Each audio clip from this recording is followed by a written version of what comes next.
On the morning of March 23, 1943, near a narrow pass called El Guettar in the Tunisian desert, roughly 50 tanks of the Italian Centauro Armored Division advanced across open ground toward American positions dug into the high ground above them. It was, on paper, a reasonable tactical decision. The Italian tankers had studied the terrain, coordinated with supporting infantry, and moved forward with the kind of disciplined confidence that came from genuine combat experience earned across 2 years of North African fighting. What they had not accounted for, because nothing in their prior experience against British or French forces had prepared them for it, was what happened in the next several minutes when American field artillery batteries positioned miles behind the front line began firing. Survivors who were captured or who later described the engagement to war correspondents used remarkably similar language to characterize what followed. The shells did not arrive in the scattered, uneven pattern Italian gunners had learned to expect from artillery fire, a ragged rhythm of individual battery salvos landing seconds or even minutes apart as different gun crews calculated their own firing solutions independently. Instead, dozens of shells from multiple separate artillery battalions, positioned at different distances and different angles from the target, arrived on the Italian tank column within the same 1 or 2 seconds. A synchronized wall of high explosive that gave no warning, no ranging shots to adjust position against, and no gap in the barrage during which surviving crews could reorganize or retreat. Of the roughly 50 tanks that began the advance, the overwhelming majority were destroyed or disabled within minutes, and Italian prisoners taken in the aftermath described an experience that several of them, independently, characterized using a phrase that would recur again and again in intelligence debriefings throughout the following 2 years of the Italian campaign. They had never seen artillery fire like that before, and they had no idea it was even possible. What those Italian soldiers at El Guettar had encountered, without any framework to understand it in the moment, was the practical battlefield debut of an American artillery innovation that would go on to reshape how fire support functioned for the remainder of the war, and which represented one of the least publicly celebrated but most operationally consequential achievements of the entire American war effort. It had no dramatic name when it was first developed. Those soldiers would eventually call the specific technique demonstrated at El Guettar a time-on-target mission. Behind that unglamorous label sat a genuinely revolutionary reorganization of how artillery fire was calculated, coordinated, and delivered, one that Italian and German gunners, despite their own considerable technical sophistication and combat experience, would spend the rest of the war trying to understand and never fully managed to replicate. This is a story of how American artillery became, by wide consensus among both Allied and Axis officers who experienced it directly, the single most feared and least matched capability the United States Army brought to the European and Mediterranean theaters, and of the specific technical and organizational innovation developed not on any battlefield, but in a series of unglamorous pre-war experiments that made it possible. It is a story that begins not with a weapon, but with a math problem, and with a small group of American artillery officers who solved that problem in a way that would leave the men on the receiving end of their fire, whispering among themselves in POW camps and foxholes across 2 continents, without an adequate explanation for what they had just survived. The problem American artillery officers set out to solve in the years before Pearl Harbor was, at its core, a problem of speed and coordination that every major army of the era faced in essentially the same form. Traditional artillery doctrine, practiced by most armies, including Italy's and Germany's, throughout the interwar period, calculated firing solutions individually at each gun battery, with battery commanders using their own maps, their own observed adjustments, and their own communication with forward spotters to determine range, elevation, and timing for their specific guns. This system worked reasonably well when a single battery needed to hit a single target, but it created enormous coordination problems when a commander wanted multiple batteries, potentially separated by miles and positioned at completely different angles relative to the target, to concentrate their fire on the same point simultaneously. Under traditional methods, achieving this kind of massed, simultaneous fire required extensive advance planning, careful synchronization of watches, and firing solutions calculated well ahead of time based on a target location that might no longer be accurate by the time the guns actually fired. Since battlefield targets, particularly moving formations like advancing tanks or infantry, rarely stayed still long enough for a slow, sequential planning process to remain relevant. American artillery officers, working through the interwar years at the Field Artillery School at Fort Sill, Oklahoma, approached this problem with a specific institutional innovation that had no direct equivalent in German, Italian, or even British artillery doctrine of the period. The creation of a centralized fire direction center, a dedicated command post where trained personnel, working with specialized calculating instruments, mathematical tables, and standardized procedures, could rapidly compute firing solutions for multiple artillery batteries simultaneously, converting a single reported target location into individually tailored firing data for every gun battery in range, regardless of each battery's specific position or angle relative to that target. Rather than requiring each battery commander to independently solve the geometry problem of hitting a given point from his own specific location, the Fire Direction Center solved that problem once, centrally, using standardized methods, and then transmitted the resulting firing data out to every battery simultaneously. This innovation depended on a specific piece of supporting technology and training that American artillery schools invested in developing to a degree unmatched by other major armies. Standardized graphical firing tables, specialized slide rule-like calculating devices, and crucially, a training pipeline that produced fire direction center personnel capable of performing these calculations under intense time pressure with consistent, reliable accuracy. This was not a single dramatic invention unveiled at a specific moment, but the product of years of methodical refinement conducted largely outside public attention,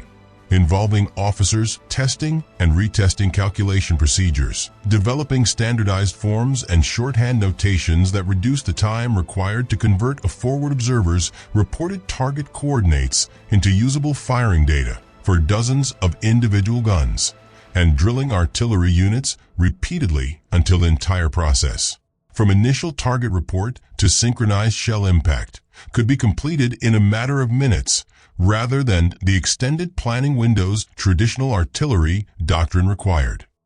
The tactical technique that emerged from this fire direction center system, which soldiers came to call time on target, took the underlying innovation one step further, addressing not just the challenge of aiming multiple batteries at a single point, but the challenge of ensuring every shell from every battery, regardless of the different flight times their varying distances and trajectories required, arrived at that point in the same instant. This required fire direction center personnel to calculate, for each individual battery, not only the correct aim point, but the precise moment each battery needed to fire, accounting for the different shell flight times that distance, elevation, and ammunition type produced, so that a battery positioned 4 miles from the target and a battery positioned 7 miles away, despite firing at different moments and with shells traveling for different durations, would see their rounds land within the same 1 to 2 second window. The tactical effect of this synchronization was devastating in a way that went beyond simply increasing the total volume of explosive delivered to a target. Traditional unsynchronized artillery fire gave defenders a crucial window of warning and adjustment. The first shells to land signaled an attack was underway, giving troops seconds or minutes to seek cover, disperse, or begin moving before subsequent rounds arrived. A properly executed time on target mission eliminated this warning window entirely. Every shell arrived simultaneously, meaning the first indication any target received that it was under fire was the same instant every round detonated, with no possibility of taking cover after the first impact because there was no meaningful gap between the first impact and the last. Italian and German soldiers on the receiving end of these missions consistently described this specific quality, the complete absence of any warning or ranging period, as the single most psychologically devastating element of American artillery fire, distinct from, and in some accounts, more unsettling than the sheer volume of explosive involved.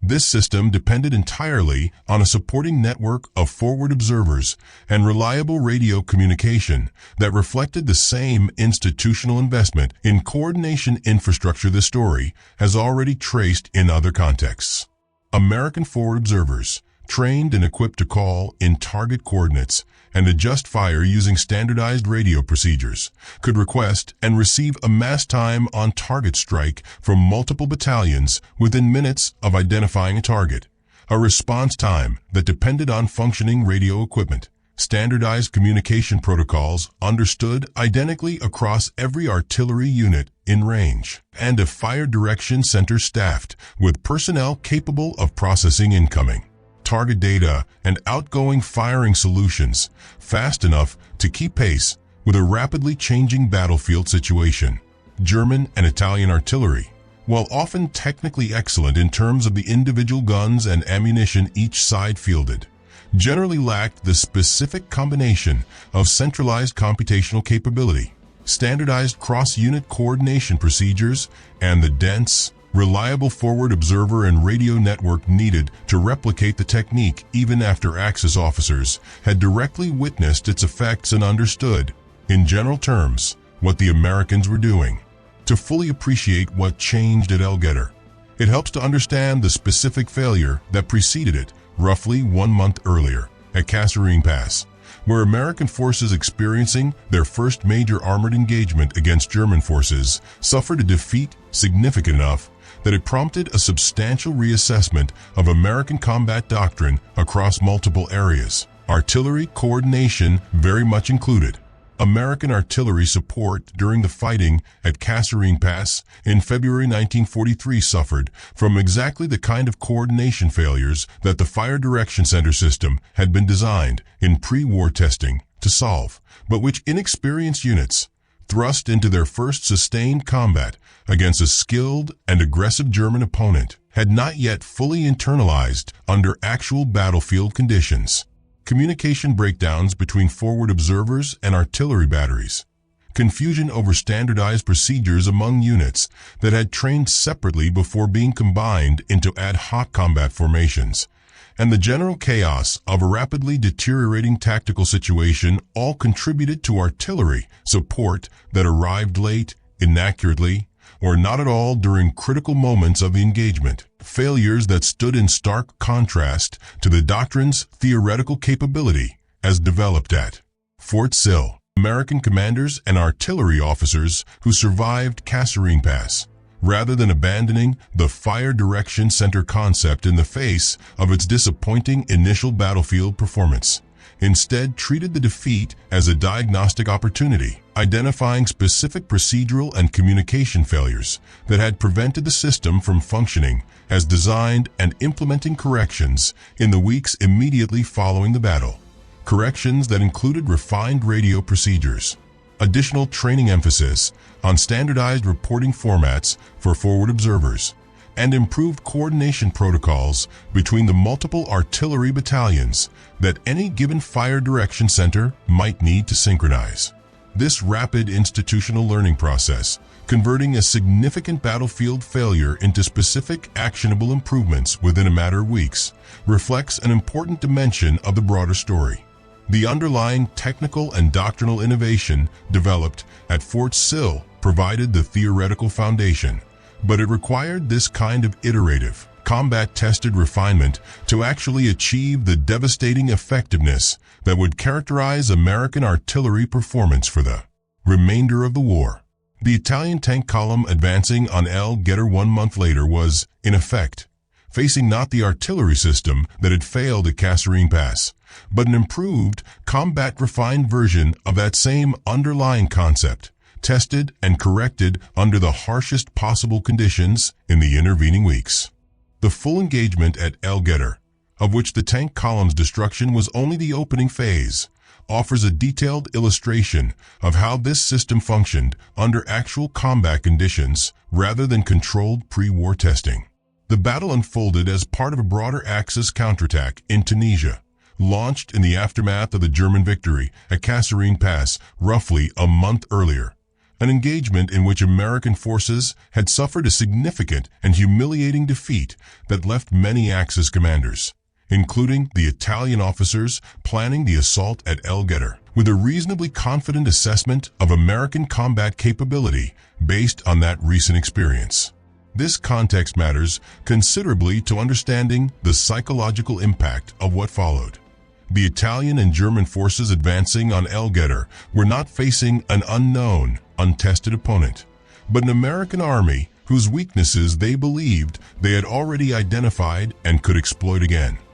American commanders, including Major General Terry Allen and the artillery officers coordinating the defense, had spent the weeks following Kasserine Pass specifically refining exactly the kind of massed, coordinated fire support system this story has been describing, incorporating lessons from the earlier defeat into revised procedures for forward observation, communication, and fire direction center coordination between the various artillery battalions defending the pass. When Axis forces attacked on March 23rd, American forward observers, positioned on high ground with clear visibility over the approach routes, were able to identify the advancing Italian tank column and infantry formations early, well before they reached effective range, and to relay target coordinates back to fire direction centers that had, by this point in the campaign, refined their coordination procedures considerably beyond what had been available a month earlier at Kasserine.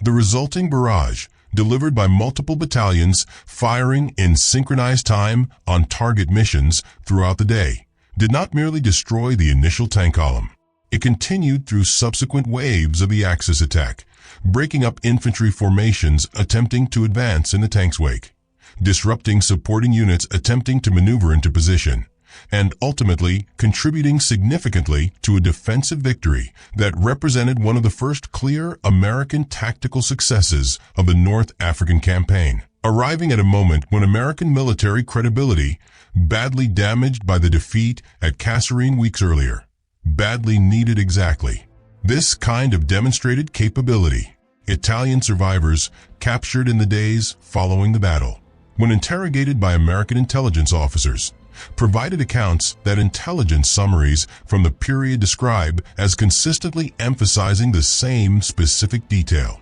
The fire had arrived without warning from multiple directions simultaneously in a pattern that bore no resemblance to any artillery bombardment they had previously experienced, whether against British forces in earlier North African fighting or in whatever training and combat experience they had accumulated before deployment to the theater.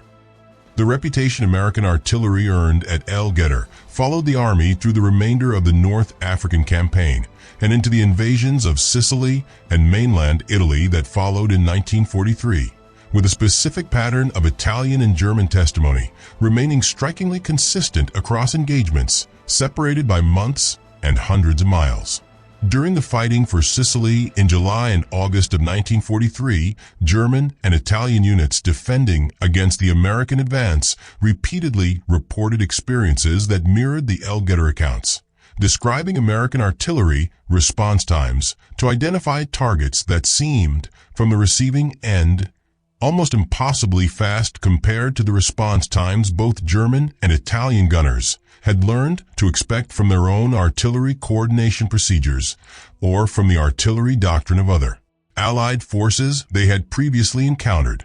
Axis intelligence assessments compiled during this period increasingly identified American artillery coordination specifically, rather than American infantry or armor quality, which several German assessments of the period rated as considerably less impressive by comparison, as the single most concerning tactical capability the United States Army had brought to the Mediterranean theater. This assessment reflected a broader pattern that would hold true across the remainder of the European war. American infantry divisions in 1943 were still, in many respects, learning fundamental combat lessons that German and even Italian forces had absorbed through years of continuous fighting, and American armor doctrine and equipment quality remained genuinely contested against the best German tanks throughout much of the war. Artillery coordination, by contrast, represented an area where the United States Army entered combat already possessing a genuinely superior operational capability,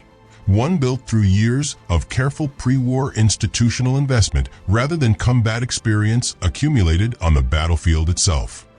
Prisoner interrogation records from the Italian campaign, continuing through the difficult mountain fighting of late 1943 and into 1944, contain recurring references to a specific psychological effect that soldiers on the receiving end of American time on target missions described independently across widely separated units and time periods. A sense that American forward observers possessed almost supernatural awareness of Axis troop positions and movements, since the speed and accuracy with which artillery fire arrived on newly occupied positions, sometimes within minutes of troops moving into what they had believed was a concealed or unobserved location, created an impression among some Italian and German soldiers that American intelligence capabilities extended considerably beyond what the actual, more mundane explanation. Effective forward observation combined with rapid, centralized fire coordination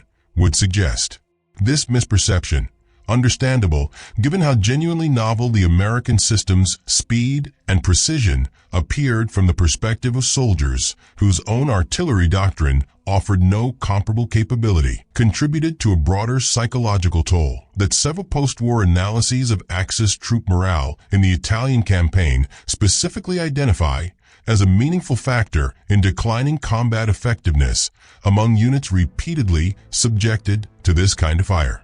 A similarly dramatic demonstration of this system's defensive value occurred just months after Guettar, during the Allied landings at Salerno in September 1943, when German forces launched a powerful counterattack that came close to driving the invasion force back into the sea before American artillery, coordinated in this instance with naval gunfire support using the same underlying time-on-target principles, broke up the German assault at what several accounts describe as the most critical single moment of the entire landing. German panzer formations advancing toward the beachhead on September 13th and 14th found themselves subjected to the same synchronized, warning-free bombardment that had devastated the Italian tank column at Guettar 6 months earlier, this time delivered by a combination of shore-based artillery battalions and naval gunfire directed by forward observers who had, by this point in the campaign, refined their coordination procedures further still. General Mark Clark, commanding the Fifth Army at Salerno, would later credit this artillery response specifically, delivered at the precise moment German forces appeared on the verge of a decisive breakthrough, as the single factor that prevented the landing from collapsing into a catastrophic Allied defeat, an assessment echoed by several German commanders involved in the attack, who, in post-war accounts, described the volume and precision of the response as considerably exceeding anything they had anticipated based on their own prior intelligence regarding American artillery capability. German efforts to develop effective countermeasures against this kind of massed, synchronized artillery fire proved persistently frustrating throughout the remainder of the Italian campaign, illustrating just how difficult the underlying American advantage was to neutralize even through deliberate, focused German effort. German artillery officers attempted several approaches over the course of 1943 and 1944, including more aggressive counter-battery fire aimed at destroying American artillery positions before they could execute a coordinated mission, and improved camouflage and dispersal tactics designed to reduce the effectiveness of American forward observation. These countermeasures achieved limited, localized success in specific engagements, but none addressed the underlying structural gap this story has traced throughout. German counter-battery fire, however effective against individual American gun positions, could not typically be executed with the same speed and precision that American fire direction centers brought to offensive missions, since German artillery still lacked the centralized computational infrastructure needed to rapidly process intelligence on American battery locations and translate that intelligence into a comparably fast, comparably synchronized counterstrike. German dispersal and camouflage tactics, meanwhile, reduced but did not eliminate the effectiveness of American forward observation, particularly as American observers themselves grew more skilled through accumulated combat experience at identifying camouflage positions and adjusting their target reports accordingly. German artillery officers, who generally possessed considerable technical sophistication and, in many respects, superior individual artillery pieces compared to their American counterparts, faced specific structural obstacles that prevented them from simply adopting the American Fire Direction Center system once its effects became apparent on the battlefield. German artillery doctrine had developed over decades of institutional tradition stretching back well before the war, around a more decentralized model that emphasized battery-level initiative and direct coordination between individual artillery commanders and the infantry or armor units they supported, a system that offered genuine advantages in flexibility and responsiveness to rapidly changing local tactical situations, but which lacked the specific, centralized computational infrastructure the American system depended upon to coordinate fire from multiple, widely dispersed battalions onto a single synchronized target. Adopting an American-style fire direction center system would have required German artillery command to fundamentally restructure not just equipment and procedures, but the underlying command relationships and training doctrine that generations of German artillery officers had been trained to operate within, a transformation that proved increasingly difficult to implement as the war progressed and Germany faced mounting pressure on multiple fronts simultaneously, leaving little institutional capacity for the kind of methodical, unhurried doctrinal reform the American system had benefited from during the several years of pre-war peacetime experimentation at Fort Sill. Some German artillery units did develop partial countermeasures and adaptations over the course of the war, improving coordination between adjacent batteries and, in some cases, achieving limited approximations of mass fire. But post-war assessments by German artillery officers themselves generally acknowledge that these efforts never achieved the speed, reliability, or scale of coordination that American fire direction centers routinely produced by the middle years of the war. Italian artillery, operating under even greater resource constraints than German forces, particularly following Italy's military reorganization after the armistice in September 1943, faced these same structural challenges without the industrial and training infrastructure Germany could still, despite mounting difficulties, bring to bear on the problem. Italian artillery doctrine throughout the North African and early Italian campaign period remained closer to traditional decentralized battery-level coordination, a system that Italian gunners, like their German counterparts, generally executed with genuine technical competence within its own framework, but which simply could not replicate the specific synchronized, centrally computed massed fire that American time on target missions delivered. The gap, in other words, was never primarily about the quality of individual guns, individual gunners, or individual tactical decisions. It was about an entire supporting system of centralized computation, standardized procedures, and coordinated communication infrastructure that neither Italian nor German artillery had built before the war began, and that neither found the institutional capacity to fully replicate once the war's escalating demands made any large-scale doctrinal transformation increasingly difficult to pursue.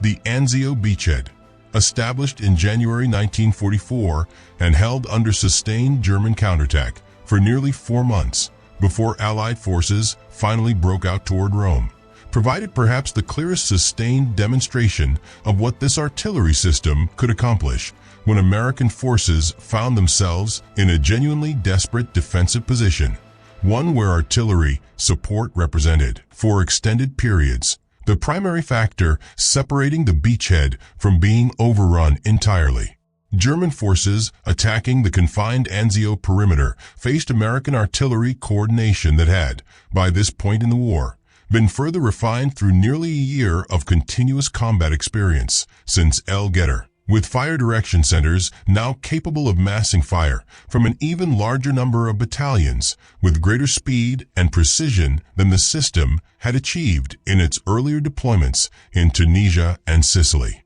German accounts of the fighting at Anzio consistently identify American artillery as the single most significant factor in the beachhead survival, with several German commanders specifically noting in post-war assessments that infantry and armor assaults, which should have succeeded against the relatively limited American ground forces actually holding the perimeter, were repeatedly broken up and turned back primarily by artillery fire before German troops could close to effective range. A pattern that several histories of the Italian campaign identify as directly attributable to the same time on-target coordination this story has traced from its origins at Guettar. This sustained defensive success depended not only on the tactical and technical innovations already described, but on a supporting element that deserves specific attention: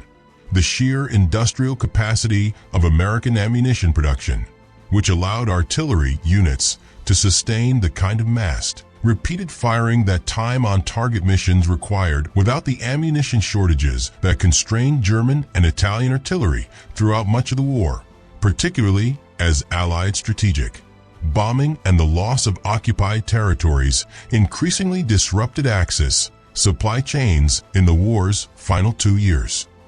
This combination of technical and organizational innovation with sufficient industrial capacity to actually sustain the resulting rate of fire represents the final piece of why American artillery proved so difficult for Axis forces to counter even after its methods became broadly understood. A German officer who fully grasped the fire direction center concept and even attempted to implement a rough approximation within his own command still faced the underlying problem that German artillery ammunition production, strained by resource shortages and the demands of a multi-front war, could not support the kind of sustained, repeated, massed firing that American units routinely conducted, meaning that even a partially successful German adaptation of the American technique would have run against a hard ceiling that American forces, backed by the largest industrial base of any combatant nation, simply did not face to the same degree. The specific psychological phenomenon referenced in this story's title, the whispered accounts that circulated among Italian soldiers about American artillery, deserves closer examination, since the way this reputation spread through the ranks reveals something important about how battlefield fear propagates even faster than the tactical lessons that produce it. Italian soldiers captured at Guettar and in subsequent engagements were held in POW camps alongside soldiers captured earlier in the North African campaign, creating an informal but remarkably effective information network through which accounts of American artillery capability spread among Italian prisoners well before Italian military intelligence had fully processed and disseminated formal assessments of the new American technique to units still in the field. Post-war interviews with Italian veterans, conducted by historians studying the North African and Italian campaigns, describe a recurring pattern in which soldiers who had not personally experienced a time-on-target barrage nonetheless arrived at new postings already anxious about American artillery specifically, having heard second-hand accounts from comrades who had survived earlier engagements, accounts that inevitably grew somewhat exaggerated in the retelling, but which, remarkably rarely, required much exaggeration to convey genuine horror, given how accurately even the unembellished facts of the technique's effects matched the more dramatic versions circulating through informal soldier networks. Several Italian memoirs written after the war specifically describe a shift in unit morale that occurred not at the moment of direct combat exposure to American artillery, but earlier, during the period when soldiers were simply anticipating deployment to sectors where American forces, rather than British or French troops, held the opposing positions, reflecting a reputation that had outpaced formal military intelligence and taken on a life of its own within Italian and German frontline culture. This informal soldier-to-soldier transmission of tactical reputation, this story's central whispered phenomenon, ultimately proved just as operationally significant as the formal intelligence assessments Axis commanders eventually compiled, because it shaped the psychological readiness of individual soldiers facing American positions in ways that pure technical intelligence reports could not fully capture. A soldier who has heard repeatedly and from multiple independent sources that American artillery arrives without warning and cannot be anticipated through the normal cues that artillery combat typically provides, carries a specific and corrosive form of anticipatory dread into any engagement where American artillery might be present, regardless of whether that particular engagement actually involves a time-on-target mission or more conventional fire support. This dynamic, well documented in post-war Italian and German accounts of morale during the later years of the Italian campaign, represents an additional dimension of American artillery's effectiveness that extended well beyond its direct physical destructiveness. A reputation built through repeated demonstrated capability and then amplified through informal soldier networks that shaped Axis combat psychology even in engagements where the artillery itself played a comparatively modest tactical role. One frequently cited example from the Italian campaign involves an American forward observer serving with the 3rd Infantry Division during the fighting near the Volturno River in October 1943, who maintained his position and continued directing artillery fire for over 6 hours while cut off from friendly infantry support after a rapid German counterattack overran the ground between his observation post and the nearest American lines. Official accounts of the action describe him calling in and adjusting more than a dozen separate fire missions during this period, using a radio that intermittently lost power and required manual field repairs conducted under sporadic small arms fire, coordination that broke up at least 2 organized German attempts to exploit the gap his isolated position sat within. He was eventually able to withdraw under the cover of a final fire mission he called in on his own recently vacated position, a decision that reflected the same calculated willingness to request dangerously close supporting fire that characterized forward observer conduct throughout the campaign. Accounts of this kind, while individually dramatic, were not treated as extraordinary exceptions within artillery units of the period so much as illustrations of the baseline standard of conduct the system's designers had built their procedures around, an expectation that forward observers would maintain contact and continue directing fire under conditions that would have justified withdrawal by almost any other measure, precisely because the entire time on target system's effectiveness depended on exactly this kind of sustained, reliable observation, continuing even when the observer's own tactical situation had become genuinely desperate. The forward observers, whose reports made the entire time on target system possible, occupied a position of particular danger within this larger story, one that deserves specific attention because their individual courage represented an essential, if less celebrated, component of the broader system. This account has focused primarily on describing in technical and organizational terms. Forward observers operated well ahead of the artillery batteries they coordinated, frequently positioned close enough to enemy lines to maintain direct visual contact with targets, exposed to the same infantry and armor threats facing frontline combat troops, while simultaneously carrying the additional responsibility of maintaining functioning radio communication equipment and the specialized knowledge needed to accurately report target coordinates in the standardized format fire direction centers required to process requests quickly.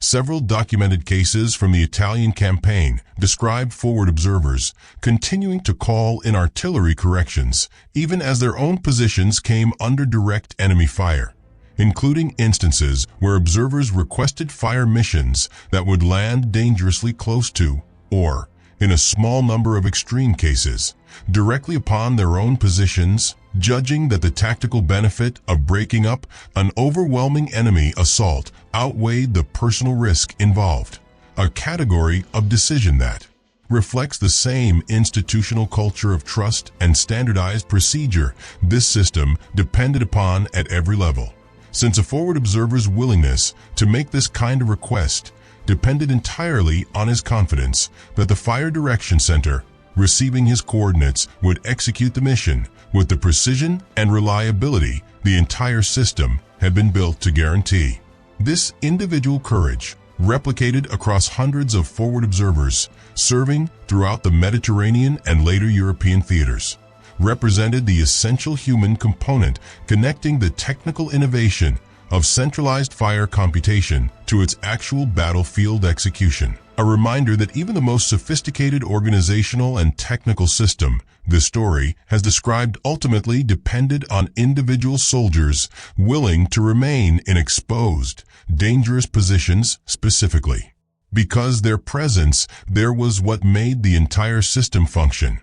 The legacy of this wartime innovation extended considerably beyond the Second World War itself, shaping artillery doctrine across NATO forces and, more broadly, most modern professional militaries for decades following the conflict's conclusion. The Fire Direction Center concept, refined and modernized through subsequent decades of technological advancement, from mechanical calculating devices to early computers, and eventually to the fully digital fire control systems modern artillery units employ, traces its direct institutional lineage back to the pre-war experiments at Fort Sill and the battlefield validation those experiments received at engagements like Guettar. American forces would employ substantially the same underlying principle. Centralized computation enabling synchronized massed fire from geographically dispersed artillery units throughout the Korean War, where the technique proved similarly effective against Chinese and North Korean forces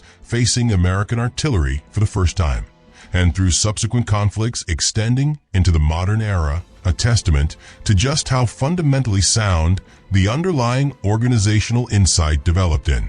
the years before Pearl Harbor turned out to be.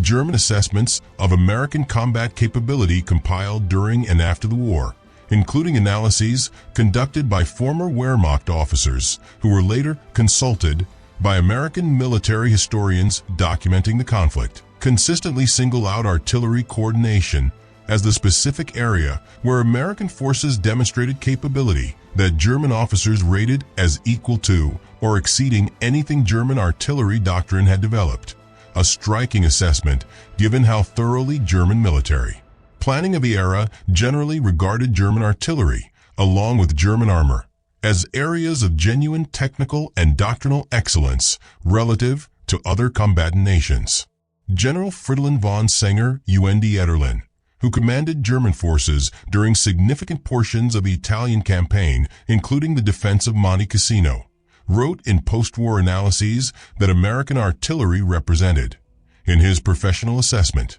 the single combat arm in which American forces demonstrated capability that German forces could not match through equivalent means, a notable concession from a commander whose own forces had inflicted significant losses on American infantry and armor throughout the same campaign.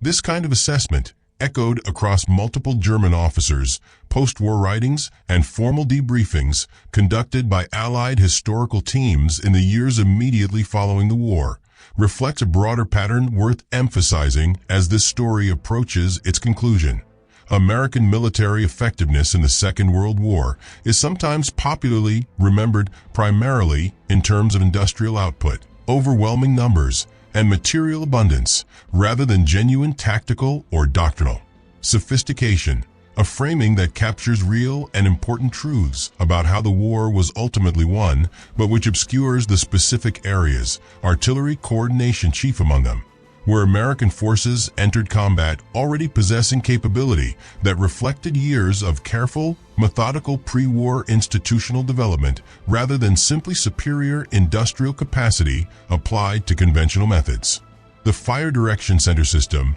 and the time-on-target technique it enabled represented genuine doctrinal innovation, conceived and refined through peacetime institutional investment at a level that neither Germany nor Italy, for all their own genuine military sophistication in other areas, managed to replicate even after directly experiencing its battlefield effects and understanding. In general terms, what specifically made American artillery so difficult to counter? On the American side of this story, the men staffing fire direction centers and manning the guns themselves experienced the war through a very different lens than the frontline infantry, whose battles dominate most popular accounts of the conflict. A difference worth acknowledging, as this account has focused heavily on the technical and organizational dimensions of their work. Fire Direction Center personnel, often selected specifically for mathematical aptitude and trained extensively in the standardized calculation procedures this system depended upon, worked under their own distinct form of combat pressure. One measured less in direct physical danger, though artillery positions were far from immune to counter-battery fire and air attack, than in the intense cognitive demands of processing incoming target data and producing accurate firing solutions within the tight time windows that made time on target missions effective in the first place. A calculation error, a transposed digit, or a delayed computation could mean the difference between a devastating synchronized strike and a scattered, ineffective barrage that gave the intended target the exact warning window the entire system was designed to eliminate, placing a specific and largely invisible form of pressure on the soldiers performing this work that differed considerably from, but was no less real than, the pressures facing infantry in direct contact with the enemy. Veterans who served in these fire direction center roles, interviewed in subsequent decades by military historians documenting the technical evolution of American artillery doctrine, frequently describe a sense of participating in something they understood, even at the time, to represent a genuine and significant innovation, distinct from simply following established procedure. Many recalled the specific training they received at Fort Sill and subsequent unit-level drilling with a degree of pride reflecting genuine awareness that their work represented a meaningful departure from more traditional artillery methods, and several accounts specifically referencing, through captured documents, prisoner interrogations, and eventually direct post-war contact with former Axis officers, confirmation that the system they had helped operate had achieved the specific psychological and tactical effect on enemy forces that this story has traced through Italian and German testimony. This mutual awareness, American gunners understanding they had built something genuinely novel, and Axis soldiers experiencing and then attempting, without full success, to understand and counter that novelty, created a curious kind of shared historical memory around this specific innovation that neither side fully possessed regarding many other aspects of the war's conduct. Return for a final moment to the survivors of that Italian tank column at Guettar, sitting in a POW camp in the weeks following their capture, trying to explain to fellow prisoners and eventually to American interrogators exactly what had happened to them on that March morning. They did not have access to the technical vocabulary this account has used throughout, terms like fire direction center or time on target, concepts that existed at that point only within American artillery training manuals and the operational vocabulary of the officers who had spent years developing them. What those Italian soldiers had was a visceral, unforgettable memory of shells arriving without warning from multiple directions simultaneously, a phenomenon that violated every assumption their own artillery training and combat experience had taught them to expect, and a growing, whispered consensus among themselves that something fundamentally different was happening on the other side of the American lines, something they could not name, but that they urgently wanted their fellow soldiers, still facing American positions elsewhere along the front, to somehow be warned about. That whispered warning, however, could never fully convey what American artillery officers had actually built, because the innovation itself was not a secret weapon or a single dramatic technology that enemy intelligence might eventually capture, reverse engineer, and replicate. It was an entire integrated system, years in development, resting on standardized training, centralized computation, reliable communication infrastructure, and sufficient industrial capacity to sustain the resulting rate of fire, a combination that no amount of battlefield observation, however traumatic and vivid, could fully reconstruct from the receiving end. German and Italian officers understood, with increasing clarity as the war progressed, that American artillery was doing something their own doctrine could not match. What they could not do, given the institutional, industrial, and time constraints each faced for the remainder of the conflict, was actually build the underlying system that made it possible. A gap that persisted from that first devastating morning at El Guettar through the mountain fighting of the Italian campaign and the desperate defense of the Anzio beachhead, all the way to the war's conclusion. This is, in the end, a story about a specific kind of military advantage that proved remarkably durable precisely because it was so difficult to isolate and copy. Unlike a new tank design or an improved rifle, which an observant enemy might study, capture, and eventually reproduce given sufficient industrial capacity, the American artillery system the story has described could not be captured or reverse engineered from a single battlefield encounter,